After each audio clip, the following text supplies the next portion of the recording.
Hello, everyone, and welcome to Tuum, a podcast by the Student Alumni Council. I'm your host, Will Oxtoby, and I'm excited to be taking a break from studying to be talking to you today. Before you hear my conversation with Cole Evans, I'd like to acknowledge that this podcast was recorded on UBC's Vancouver Point Grey campus, which is situated on the traditional, ancestral, and unceded territory of the Musqueam people. I would also like to acknowledge that all of you are joining us today from many places, near and far, and acknowledge the traditional owners and caretakers of those lands. Now, I'm excited for you to hear my conversation with our very own AMS president, Cole Evans. Cole and I discussed what his experience has been like at UBC, what the AMS is doing to support students during COVID-19, and what Tuum means to him. I had a really awesome time talking to him, so I hope you enjoy our chat as much as I did. Now, without further ado, Cole Evans. All right. Thank you so much for being with me today, Cole. I'm super excited to have you here. Yeah, thanks, Will. It's great to be here. I'm excited. For sure. So let's get right into it. I was wondering if maybe to start off, you could just kind of give us your quote unquote elevator pitch. You know, who are you? What brought you to UBC? Kind of what motivated you to run to be the AMS president? Just kind of those things.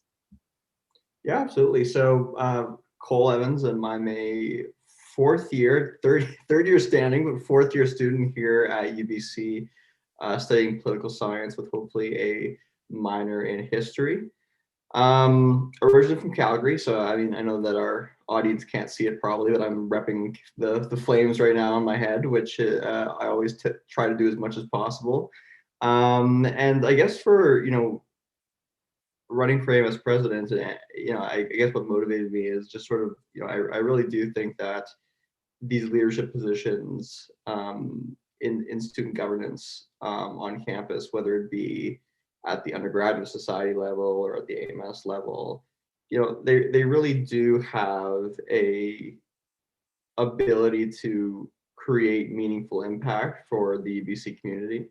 And I've said this to multiple people before, that I really try and say that in a non-cliche way, because I feel like that's such a really common answer that it's just sort of pull it from the talking points book, like, oh, I like what I do because I make an impact. But I genuinely think that university is such an important part of people's lives, for a lot of reasons. The learning part, the getting to know friends part, the growing up part, the gaining independence part.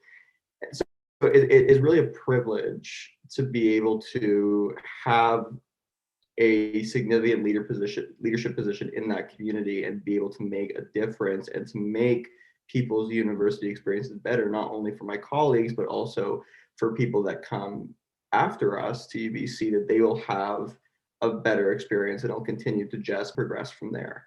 And that's what really makes it exciting and really is a fulfilling experience for that reason. Absolutely.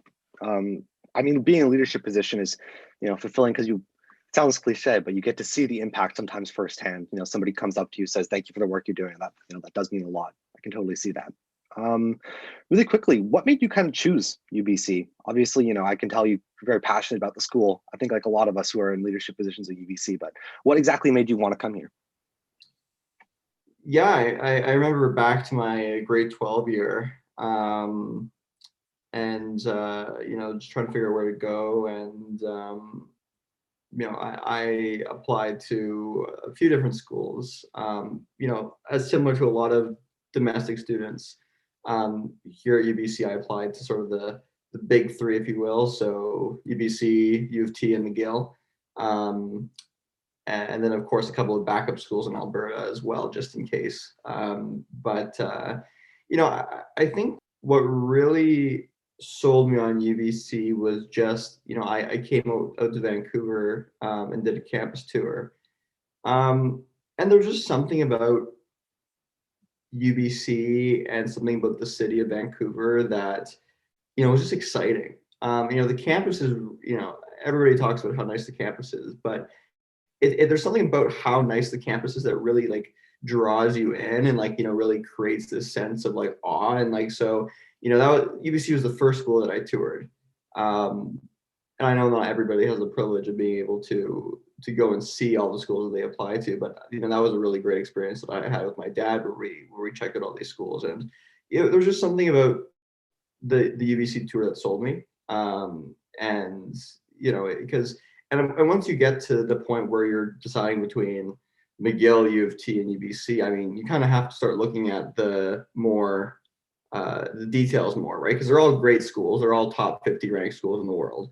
So, start looking at, like, what are the residences like? What are the facilities like? What is the environment like? What is the city like? And so I think when I looked at all the combination of things, I mean, UBC was a clear choice. And, I don't regret the decision at all. I'm, that's probably the best position to be in is, I picked the right one, and I'm super happy that I did. Oh, for sure. It's funny. I actually had almost the same experience. I think I took a campus tour. I want to say it was maybe in my grade 11 year, but I also came back in grade 12 to check out the school. And the campus tour really sold me on that. I remember wrapping up the tour and just being like, wow, this is where I want to be. I told my mom, I was like, I'm coming here. And, here we are a couple of years later, and we made it. But now I'm actually the one giving campus tours. I'm actually a student ambassador. So I give the tours to students now. And I feel very lucky to do that because it's an impactful position. Yeah, exactly. We come full circle. So it's interesting because, one of the weird things was, I think back to, like, when I was in, like, junior high, so, like, grades in Alberta, that's like grades 7 to 9. I distinctly remember there always being this, like, idealization that, like, UBC would be a great school to go to. Like, I remember having that conversation with people, and, like, it's just kind of weird that that's, even, like, that was such a long time ago. It's like, oh, it'd be really cool to go to UBC, when I was, like, innocent, naive, and knew nothing about university. But then I ended up going there. So that's, it's funny how the world works sometimes. Completely agree. I think I had that same almost identical experience of saying, yeah, oh, grade 7 means like UBC is the place, place I want to go. And then lo and behold, you end up here. And, in a lot of ways, it almost lives up to what you imagine it to be. Obviously, it's, it's a bit more nitty gritty than you might think about it than when you're in 7th grade and you think it's all going to be just having fun with friends and stuff like that. But it ends up being a lot of studying. But, the campus is always beautiful. The experience of learning with other people who are like-minded is always wonderful. So I think it honestly does live up to the hype in a lot of ways. If you're cool with it, I kind of want to talk a little bit about your role as president right now. Absolutely. Let's do it. So what are your main goals during your tenure here as president? It's only a 1-year position, but what do you hope to accomplish during that time? Yeah, that's a very good question to ask, especially this year. We like to, it's kind of like we like to joke internally as executives that this has been probably the worst year to be an AMS executive in probably recent memory, if not since, I can't even think of when the last recent time would have been to be the worst time to be an executive, because it's kind of an no, don't worry, I'll get to the full goals in a second, but no worries. It's kind of it's a very weird year because all of us except for Georgia, who ran our campaigns pre-pandemic, all of our goals that we initially set out to do were not the pandemic wasn't even in scope at that point, right? It was acting as a normal year, but what has happened is the pandemic has kind of come in and sort of turned that all upside down, where 75% of the work that we do now is all COVID-19 related. So in the university advocacy, it's all COVID related. Operationally, it's all COVID related. So and that's the big goal. What this year has been is it's what can we do to respond to the pandemic in a way that's adaptive. How can we respond in a way that ensures that students are getting the services and support that they need? And how can we make sure that when we come out the other end, which we're getting to the light at the end of the tunnel, which is exciting, when we come out the other side, how as an organization, as the AMS, but also as the UBC community, can we be stronger? So that's been a huge focus the entire year, which we've been able to work pretty successfully on, at least from the executive level, worked really hard on it. But at the same time, even though the pandemic has presented challenges and obstacles to getting some of those like original campaign goals completed, it's also presented a number of, really good opportunities to sort of set some of those campaign goals into like warp speed. One of those, for me, what was really important is the student engagement piece. The AMS suffers chronically from poor student engagement. It's just we've been behind over the last 5 to 10 years as far as like really mobilizing on social media and figuring out what the position of our brand is on campus. So, going into this year before the pandemic, again, like it's something I really wanted to work on. I have a really big passion for marketing and advertising and that kind of stuff. But what the pandemic has allowed us to do is allowed us to shift almost all of our engagement almost entirely into the digital space, which has really allowed us to build things like our social media and the way that we engage with students a lot quicker than if it was a normal year. So that's been one of the upsides of this year is being able to complete that a lot more efficiently because everybody's forced to be online. So it's a lot easier to grow and develop those tools.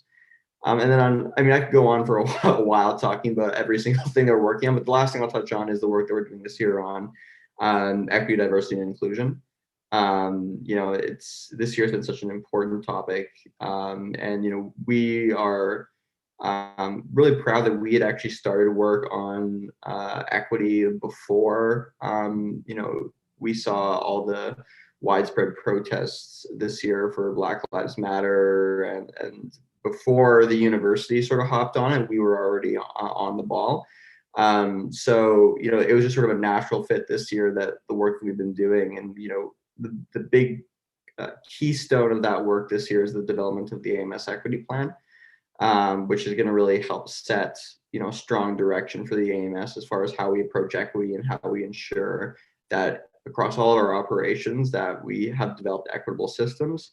We've also been doing things like working on anti-racism training. Next semester we're looking at, launching material to better support marginalized students who might want to seek leadership positions in the AMS and other student organizations on campus. So a lot of exciting stuff there this year, and it's incredibly important work, and we're also learning a lot from the process as well, which I think is also super valuable as an organization as far as where we can improve and what we need to do to again better deliver services to students.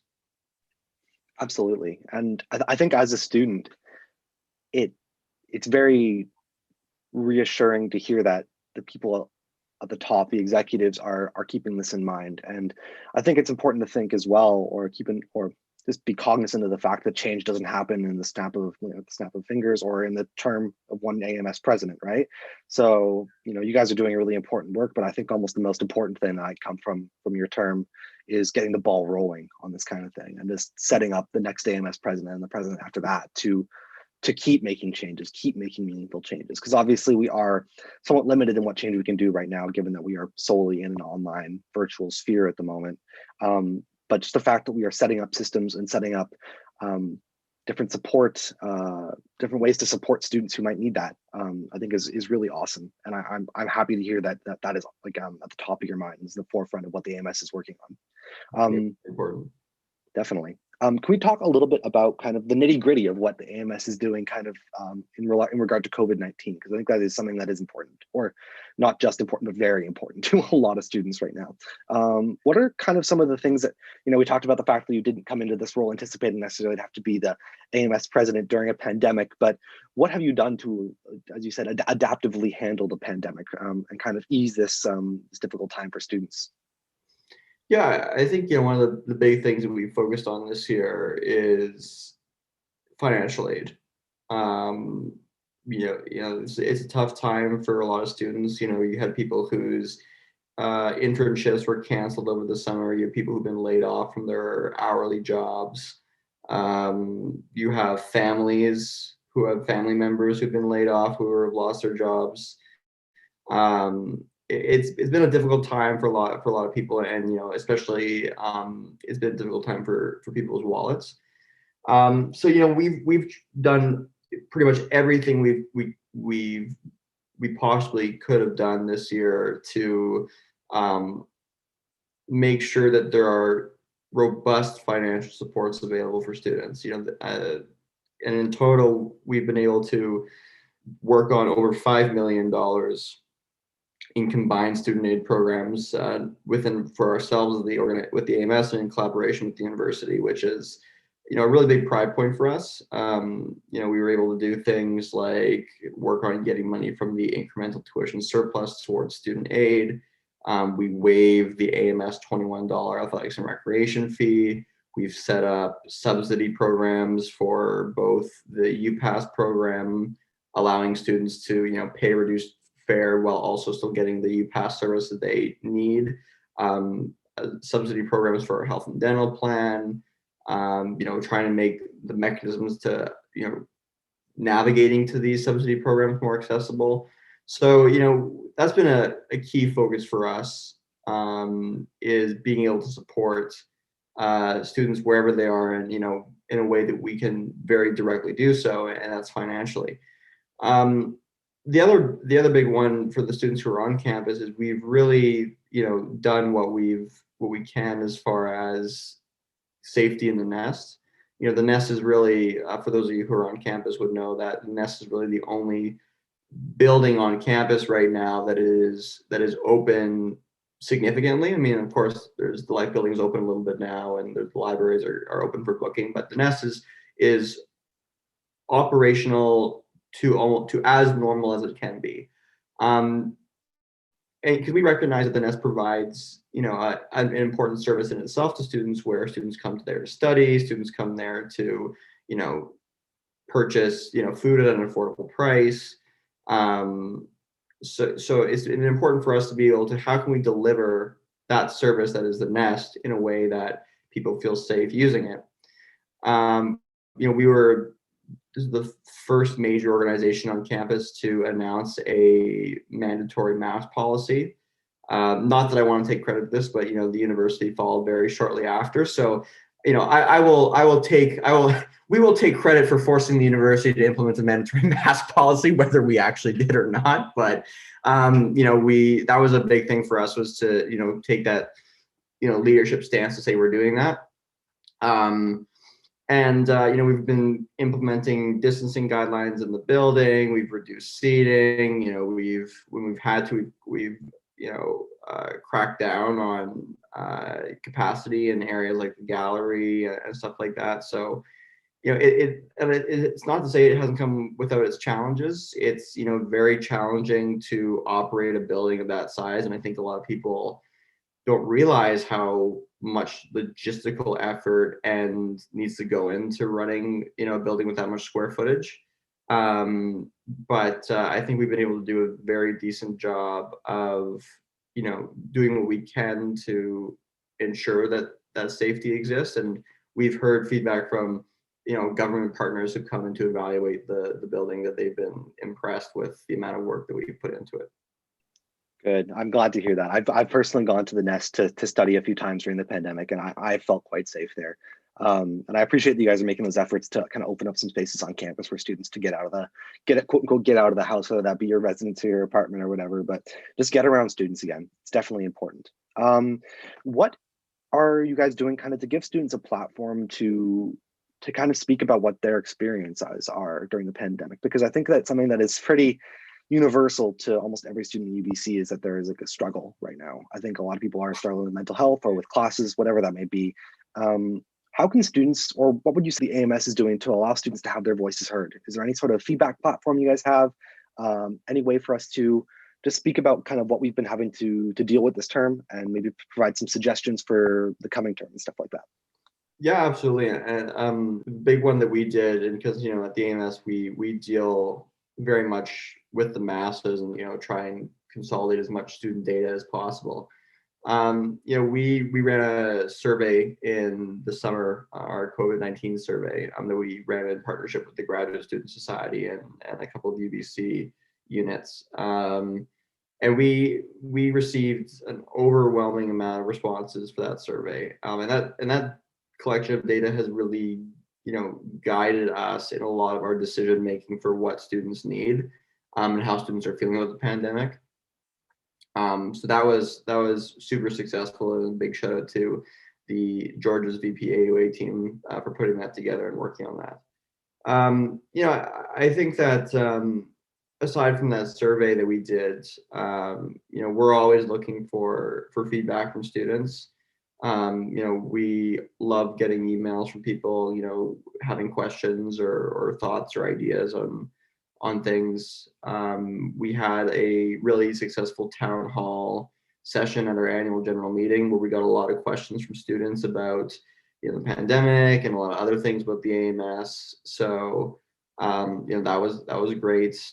On our social media, we've ran a couple of campaigns that have focused around well-being during the pandemic. So we've done a decent amount this year to engage students specifically on this issue. And again, it being an unprecedented year, I don't think that there's again been a situation like this in recent memory where we've had to engage students so extensively on a single issue and sort of really get down to the nitty gritty of that single issue. So this year's been a really interesting year, and again, internally we like to sort of call it's been like a wartime year almost for us, where it's the same sort of feeling where everything that you do is somehow related back to this one thing, and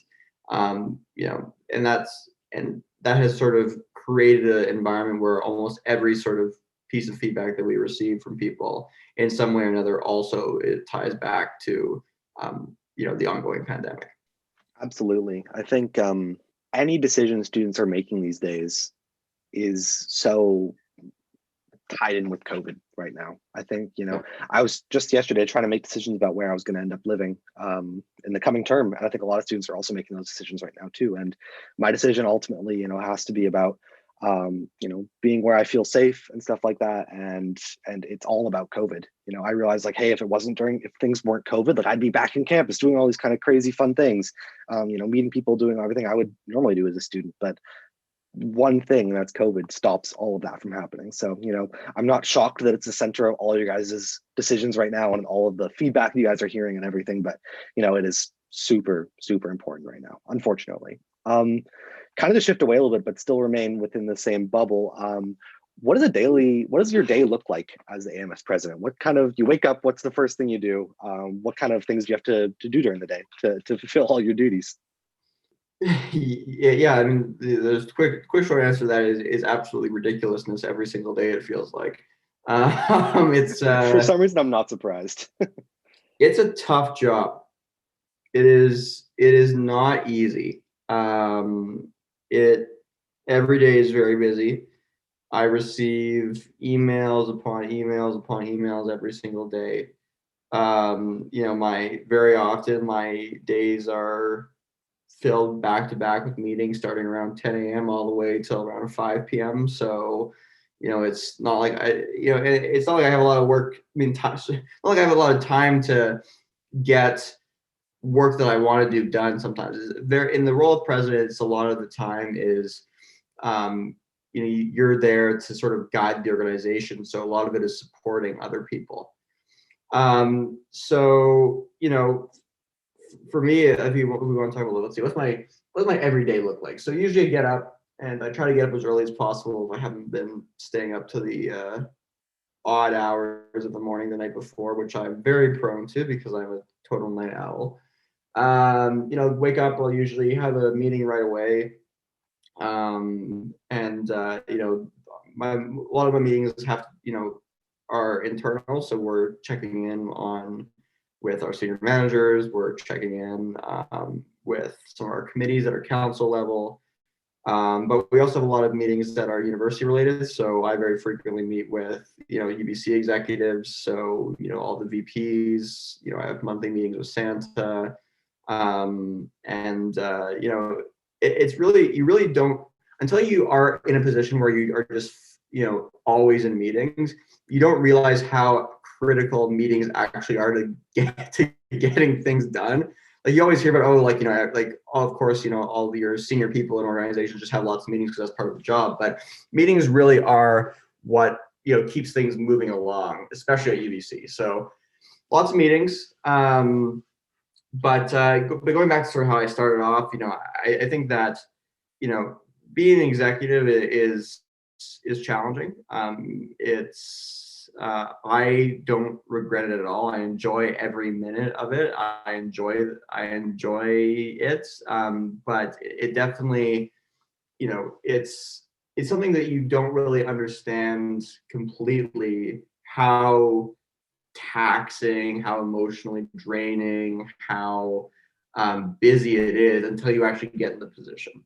So it's hard for me to explain sort of, uh, all the nuances of it. But it really is a position where you have to, put in blood, sweat, and tears to be successful. And that's something that is tough sometimes, but is also something that I'm also very proud of at the same time, that, it's a lot of hard work that, pays off, and we're able to, deliver a lot of good results because of it.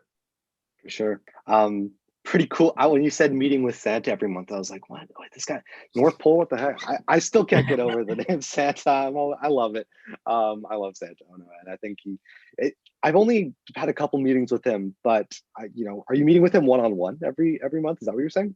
Yeah, exactly. So usually it's Georgia and I who meet with him. So it's 2-on-1 technically, but yeah, no, and Santa's great. He's very receptive to everything that we bring to him, and he's always just a phone call away for us. So they always do a really good job of fostering close relationships with AMS leadership. So That's great. yeah, definitely definitely glad to have somebody like Santa in that position, which makes our work easier for sure. Definitely. I feel very fortunate to have Santa in that position as well. As we're kind of moving into the end of the show, what is one thing you think, or you hope, that every UBC student can take away from their experience here at the university? One thing, let's see. It's hard to pick one thing because there's a lot of things. I think that the number one thing I would say is important for students to take away from their experience at UBC is, I'm sort of torn between experiences and friendships. I'm torn between the two. Experience is a bit more broad because I think you can count sort of friendships in with experiences, but experience is almost too broad to be real meaningful, because people are like, well, yeah, no shit, Cole. Of course, experience is important. So I'm gonna say with like your friendships and your connections, I think are sort of important thing. A lot of people are focused on academics, which is great. Academics are important, don't get me wrong, but part of what is going to live with you for the rest of your life is not what grade you got in that stats course or poly course. What's going to live with you for the rest of your life are the friends and the connections that you made when in your time at UBC. That's what you're going to think back on, and will probably still be interacting with people when you're 50. And when you're 50, you're not going to be thinking about what your grades were. So I think that that's the most important thing, is to to really take those friendships, connections, and sort of run with them, and realize that those are friends that you're going to have for the rest of your adult life. And that the scope is different for everybody, and that's okay. There are some people who have hundreds of connections on campus. I've been super fortunate in my time at UBC to have met a ton of people who I would consider friends. But there's also some people who, might only have a couple, and that's okay too. And it's also important for people to realize that only if you have 1, 2, 3, 4 people who you really consider like those like strong connections, that's okay, because those are still, those are still those valuable connections that you will have with you for the rest of your life. And those connections might be not necessarily exclusive to just a single person, but they might be to an organization as well, to a club that you're a part of, or to a research group that you're a part of as well. So that's what really makes university great and exciting, is it's really the first time in people's lives where you are an adult and you are developing these relationships with people that sort of form the building blocks of who you are and who you will be for the rest of your life. So that's what I say the most important thing to take away from university is that's something that's absolutely invaluable and is never going to go away. Thank you for that. Yeah, I totally agree that it's really easy to get sucked into grades and, you know, how I'm doing in X, Y, and Z class. But ultimately, you know, it matters what we pass, but I think it matters even more that you come away with university, you come away from university with people you can rely on and connections you can maintain for a long time to come, and, you know, feeling fulfilled by those connections and those friendships you've hopefully made. Last question before we wrap up here. What does Tuum mean to you? What does Tuum mean to me? Well, I guess, you know, when you think of the literal translation of Tuum and we talk about like it being yours, you know, just from personal experience, you know, it's UBC as a post-secondary environment, you know, really enables you to be able to do what you want to do with your time here. You know, the size of the school really allows students to, you know, no matter what your interests are, again, whether they be academic, extracurricular, you know, to be able to pursue those interests and be able to pursue those interests with other students who, you know, have the same interests as you do. So, you know, if you're really into, let's think of a good example. If you're really into, you know, live music, there is a club for that. If you're multiple clubs for that actually, but there's a club for that. If you're, you know, really into, let's say you're really into research in the biomedical field, you know, there are research opportunities for that. If you're into leadership opportunities and growing your leadership skills, there are a ton of opportunities for that. So, you know, I think that's, you know, a big question that I get from a lot of people is, you know, how do you become AMS president? How hard is it to be AMS president? You know, like it's something that I want to be. I want to be an AMS executive. And, you know, it absolutely, you know, takes time and you know, some building of political capital. But, you know, I was not successful right away when I jumped into student government. First election I ever ran at UBC, I lost. So, you know, it's kind of a funny thing that, you know, even though like the first time it didn't work out, there's always still a path to be able to do something that you want to do. And that's not to say that I, you know, from the get-go I want to be AMS president. That's not true at all. But like there's always a path forward, and there's always, you know, a way to sort of achieve the objectives that you're looking to achieve. And that's sort of the for me, another message that I would give to everyone is, you know, even if you try out for something, or, you know, if you want to do something that doesn't work out the way you wanted to, there's almost always another path there. And it's up to you, you know, to be able to say, you know what, look, that didn't work out, but I'm still, you know, passionate about this and, you know, want to stay involved with something that I love doing. And so it's your opportunity to be able to, you know, really grow and develop your university experience how you want to. And there's always going to be something for you to be able to pursue, and there's always going to be people to support you in doing that. So that's what I'd say Tuum means to me. Wonderful. Thank you, man. I appreciate that. That was a really candid, some candid thoughts on that. I appreciate it.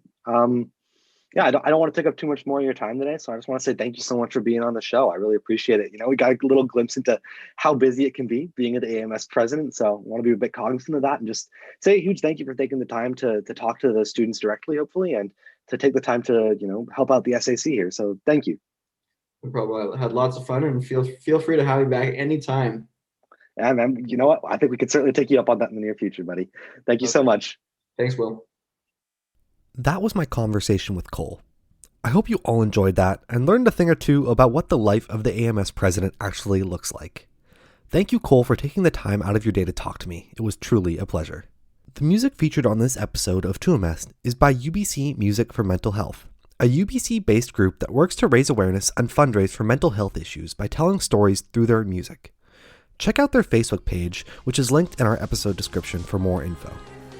Thank you to Eric for editing this episode, and as usual, the rest of the Student Alumni Council for their ongoing support. The team and I can't wait to talk to you again in the new year. And until then, I wish you all a very happy holidays, as well as a safe and restful winter break.